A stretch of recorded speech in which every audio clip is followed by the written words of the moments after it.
I am Decathlon Gamer. Welcome back to PCM22 Career Mode episode 53, and it's that time for sponsors and then the new signings for next year. So this is biggest 2 days of the season in all reality, and of course all we really have left besides this is a couple episodes for La Vuelta where we try to get a stage win, and with the success we had with the 2 Grand Tours, the punchy team that we sent to La Vuelta, I'll be perfectly happy if we get a stage and then we could just move on, because we can say, hey, he went there, did what we set out to do, and you know, that's enough for me.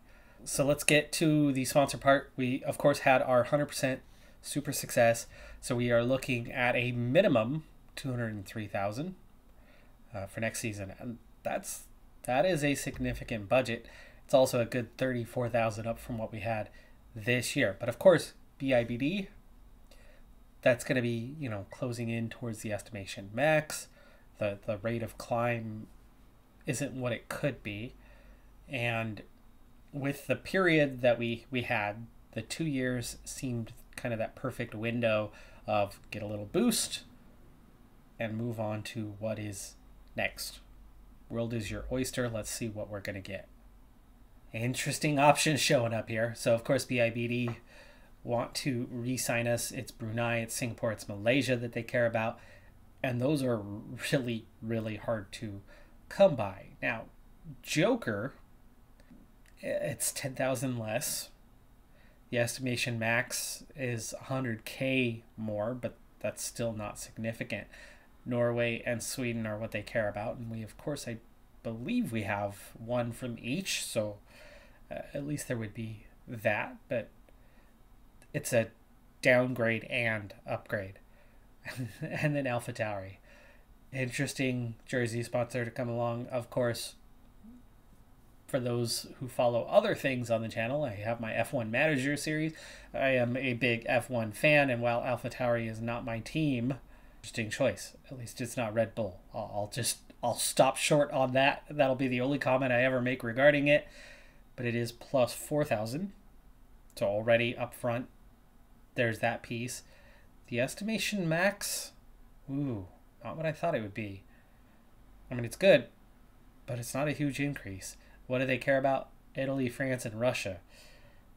I'm not going to sign a Russian rider at any stage.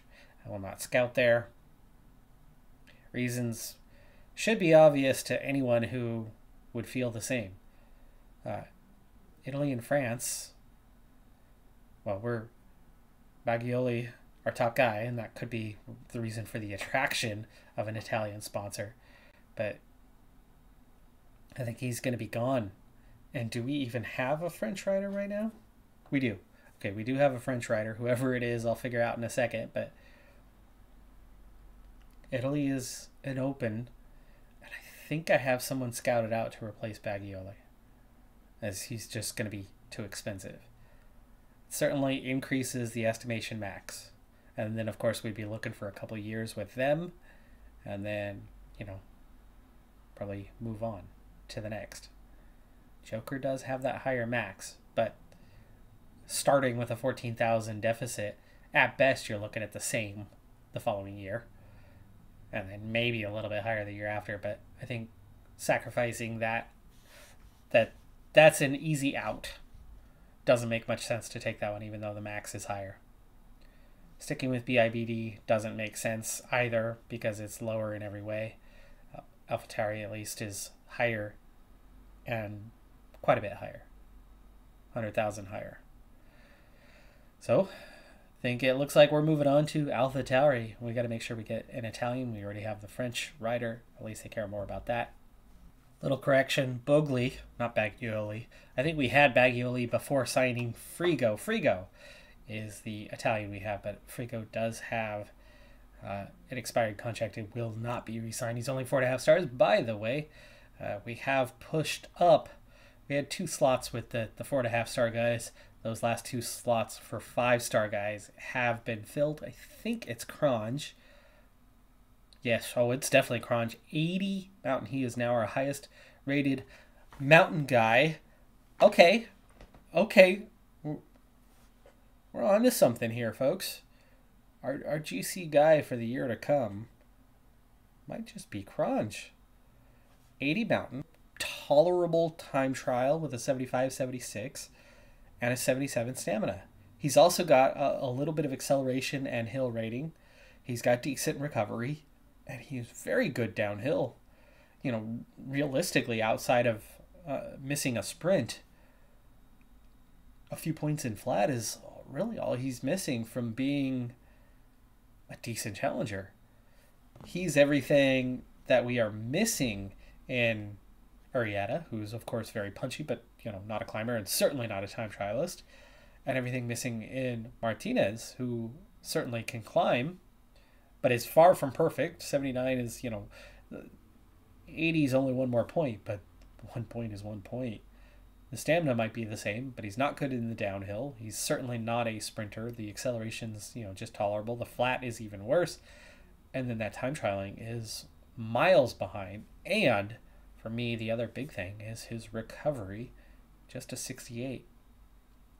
Remark, of course, not mountains, but Gonzalez has that 79 in the mountains, but then he doesn't have the stamina. He doesn't have the time trialing, where the recovery is just enough. So all of these guys are missing something. Pithy, of course, definitely not a mountain guy. There's the other latest one, and it's Bausch. Bausch is, well, Bausch isn't much of anything. He is your breakaway specialist. He's a Barradour. The only one we have. Mostly signed him because he's a Luxembourger, and he had really high potential. We're trying to turn him into a classics guy, and he'll definitely be an okay secondary classics guy. Not a leader, but, can help in a number of ways. That flat rating and just enough cobble rating can turn him into, your number one support guy, and he can definitely hang on a lot later than other riders. He's just not going to win anything. But yeah, where the other three leaders that we have are all a little short in some way or another, Cronje does everything that the others don't. All of those issues they have, he doesn't have. He's not perfect. This is not a guy who's going to win a Grand Tour or anything, but I think he can contend. He's only 20. He's going to keep leveling up. Yeah, you could see he's got a little bit more everywhere. Time trialing's almost maxed out, but he's got a little bit more everywhere. And apparently does have 6-star potential as a stage racer and climber. And as we have one day before we go into the signing, just a review of our current contracts, and in particular who's expiring. The awesome thing, the really, really awesome thing is that that 5-star team, only two of these riders have expiring contracts. It's Pithy and it's Bogley. Now, we knew about Bogley. We've talked about Bogley extensively, and at 5.5 stars without actually having a lot of quality. I mean, he's had a couple wins, but nothing major. Bogley's gone. We're going to have to let him go. I'd like to hang on to him, but, we're never going to be able to afford that. And even if we do, it's going to take virtually everything we have. He's not that kind of rider to earn that kind of contract. Whatever team he's going to go on to are going to spend a lot of money for not a great return. And then Pithy. Pithy's the same sort of deal. I mean, Pithy's had his moments, probably as many or slightly more than Bogley has, but I'm okay letting those two guys go. But there's 7 5-star riders already signed up for next season and beyond for a couple of them. This is why I'm not too worried about the fact that we may not sign anyone better to raise our level. We're coming in at 8th right now. It's going to get lower, obviously, as there are some big names out there to sign, and they will get signed. So there are some teams that are going to bump up, but I just don't see us getting bumped out. I'm going to have a little bit of a headache on my hands. I need 7 to 9 riders. Based on what came out of the dossier period, I'm definitely going for that 9 riders, maybe even more. I might push that up to about 11, potentially. So we're going to be signing a lot of guys. Majority of those should be coming in fairly cheap, and my options are good. Just in the dossiers, I have 16 writers with 100% interest. I have Arnaud Dalai, who is a 6-star guy who has 100% interest as well. 23, amazing sprinter with an 82.79. But here's the thing on him. At 6 stars, he's going to be probably ridiculously expensive. Also, he's already almost fully developed. He's got maybe a level or 2 left in him. He's just a very early bloomer. He would have to be taken at the expense of Thibaut Nice. Nice is who I'd rather have, but Nice is also almost fully developed, but he adds something to us that we don't have, which is a top classics rider and can do a number of other things. He's a bit punchy, with that great acceleration. He's great at downhill. He could be useful in a number of races, not just one specific type, and clearly would be much more affordable than Delay. But his problem, we only got him to 86%, so I don't think he's necessarily going to be affordable. Same for Bogley, same for Delay. It's a good chance we don't get any of those. I think what I'm going to end up doing is, because we don't have enough points to get after all 3 of them, and we ship sailed on Ben Turner as we were getting nowhere on his progression in terms of him wanting to sign for us. And Ben Healy, it could be an option, but same problem of not having the interest. In terms of interest, Delay is the only big name, and then there's some guys down this list that certainly like us, but Orlandi's one to look at.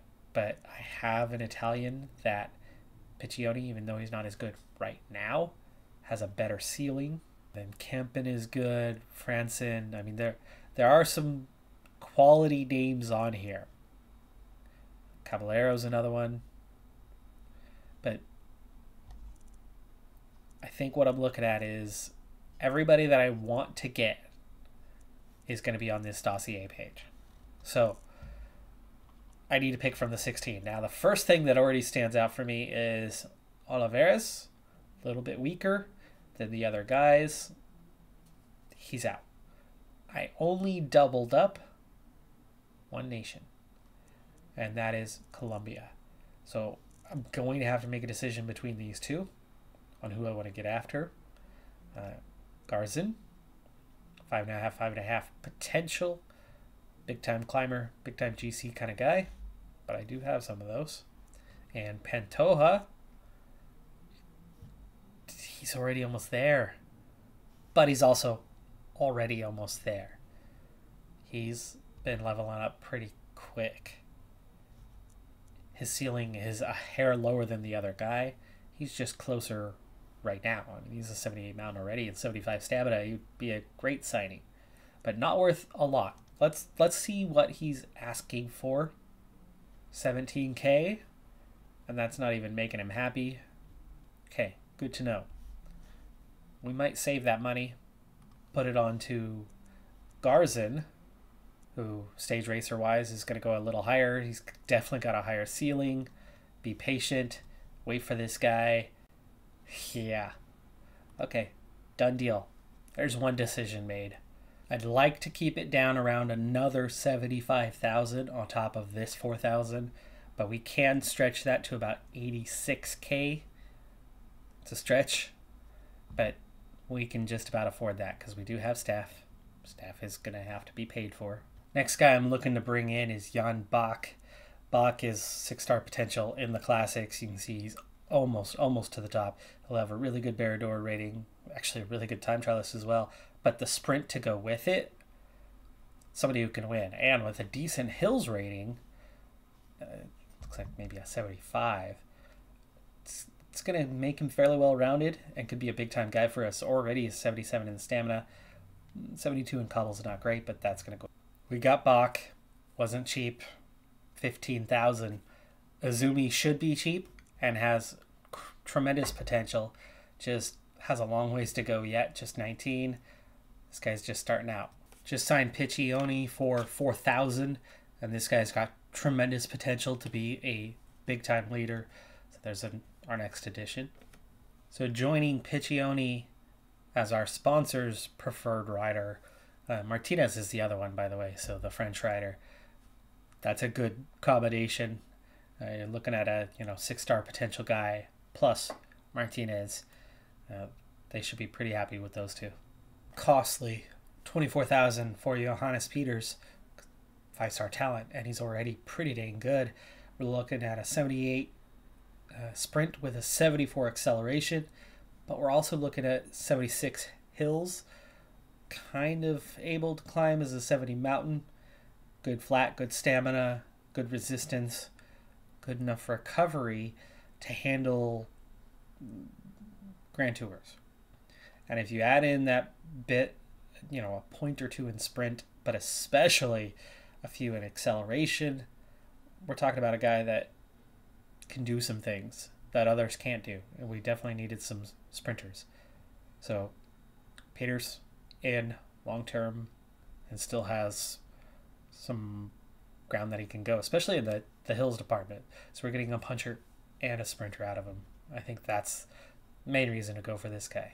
Bringing Hoggins back for 15, as he's been our best classics rider for a long time. You can see he's still got a decent amount of ceiling left and a very good all-around rider, outside of his overall sprint, but that's the one that still has the furthest to actually go. It'll get into the 70s, and he's going to get some results.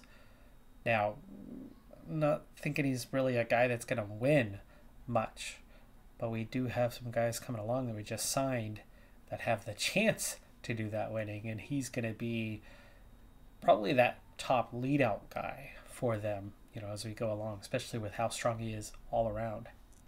I've spent all the transfer points to open negotiations with the remaining riders so that I can see what I have left and see what fits. As of right now, I have 6 riders signed. I want to get at least 3 more. Let's start with the quick no's. Bogley, asking 86,000. Now, this is all pre-negotiation. This is just opening talks. So Bogley, with low interest, wants 86,000, meaning it's probably going to cost more than 100K to sign him. We have a quarter of that, so he's definitely out. Thibaut Nice, not a lot better. He wants 60K, also has the only moderate interest, so he'd be looking for probably 80 to 85,000 to sign. Ben Turner, those guys are all out. That means 5 stars and below is what we're signing, but I think we're going to be okay to stay World Tour, hopefully anyway, with plenty of depth, but not necessarily some standout guy. Hopefully we'll get one. I know 2 out of the 6 or 7 that we have that are current 5-star guys, 2 of those just leveled up, 1 or 2 of those leveled up, in the last handful of months, but others have been there for quite a while and still have some room to grow. So if we're lucky, we'll have more than just Bogley at that 5.5-star range, by the end of the season in 2.5 months. Of what remains, Schmid is the hardest to sign, and he wants 18.4. Pivy wants 18.8. They're both at 100%. We'd have a chance at signing both of them, but definitely not, either of them, but definitely not both. If we do opt to sign one of them, then we'll have a pretty limited budget after that of just really 6. I do have a couple guys that we could sign for that to complete a group of 9. That includes Oliveira, though. Oliveira is the one we don't really want, but he's willing to sign for a minimum. Ruled out Miholjevic, not the best potential. The Croatian also wants over 11,000 and isn't worth that, so I've scratched him off my list. Mahoza is a good all-around climber / puncher. He's never going to be a leader, but could always be a decent support climber. Domestique, and as a Rwandan we don't have to worry about taking that spot away from other high potential riders. He's going to be, one of the best coming out of that country anytime soon. But Mahoza wants 10.4. So same sort of issue. I'm probably going to end up passing on him as we have similar options that are asking for less money. McKellar, as exactly what I'm talking about. He's a okay domestique in so many ways. Very, very well-rounded. Can kind of sprint. So he can do a lot for us. He's asking 8.8. So it's definitely a bit less. Ponamar, who I very much like, even though he's really not that great. Kind of more of a Barradour than anything. Ponamar wants 5.6. He could work in the math. The math could work in his favor as he's not asking for a lot. Mickles, as a sprinter and 76 cobble rider, I think Mickles has a good chance of getting himself re-signed, especially when he's only asking for 6. Sturm is a good climber who has even better potential as a climber. He's a 76 already, just 4 stars, so he's asking a little bit less. He could definitely make the math work for us for somebody else, asking for 4. And that last one, Oliveras, just asking for 2.5, but this is a mediocre potential. If we have nothing left that we can do, then that's the reason to go for it. After much internal debate, I was looking really at 2 options, and one of those involved Schmid as the primary because he is better than Pithy. But even pushing it up to 21.4, Schmid, not really even very close, has lost his patience. So he and that option is gone completely, leaving me with a slightly more affordable option and 3 riders that are all too familiar. Let's see if I can get those negotiations done and then all that. And for 23,000, so just under what my limit was, it also gets me to 9 riders. We bring back McKellar, Mickles, and Ponamar. And so here's a recap of what the team's going to look like for next year. So Izumi coming in with very high potential. Shergai, the only lower level guy that returns, and then Garzin and Piccioni coming in, and then a bunch of 4.5-star guys with good potential, great support riders, or can be top end themselves. Look at all that 5-star talent we have, and all we need is a little push somewhere, somehow, someone to hit that next stage, and we're going to be easily secure for next year. But 78 points, 8th, I think we're going to be okay anyway. But here is those 9 guys. Peters, the only current 5-star one that we're adding in, but then all those 4.5-star guys, most of that 4 out of 5, the returning riders. So 4 returning riders from the current squad plus 5 new faces, with 3 high potential guys and 2 ready to contribute right away kind of guys. We are going from 21 down to 18. You can see that we are losing a bit of our punchiness. Of course, that's Bogley and Pithy outgoing. So we won't be quite as strong, and that is our strongest area right now. But it's not going to be weak, and that's going to be important. It's still going to be a good group. Peters is punchy, so we still have that. We kind of have that like for like with Pithy. At least we're just losing Bogley, and you can see we're actually going to get stronger in the time trial, and then not losing anything anywhere else, and we're still very young. Vandenberg at 26 is ancient compared to his teammates. He's 2 years older than anybody else on the squad, and a lot of our top end talent is still quite young. Our position is falling in the matrix here. Team Index has us 13th, which is definitely not great. I mean, that's closing in on where that bubble zone is. But here's the thing. Based on what's left, there are 4 riders left on the market that are 5-star talents. There are plenty of 4.5-star talents still out there, but we have 3 5-star guys. There is only, well, we have a lot more than 3. but the rating wise, there's only 4 riders left that are going to have any sort of substantial impact for any team, which means here, at least in a couple of days' time, we'll be at that stage where it's entirely down to internal development, and then those Continental Pro teams and Continental teams kind of sorting themselves out. But the talent on the market, it's gone now. It is gone. So with that behind us, like I said, I figure we're going to be fine, and it's looking that way. Yeah, we fell 5 spots, but that's because there was, 20, 25 guys out there that were talented riders that were available, and they've been signed, including Bogley. Bogley just signed with EF like maybe yesterday. So he's going to be gone, but we already knew that. We didn't have 90,000 or 100,000 to sign him.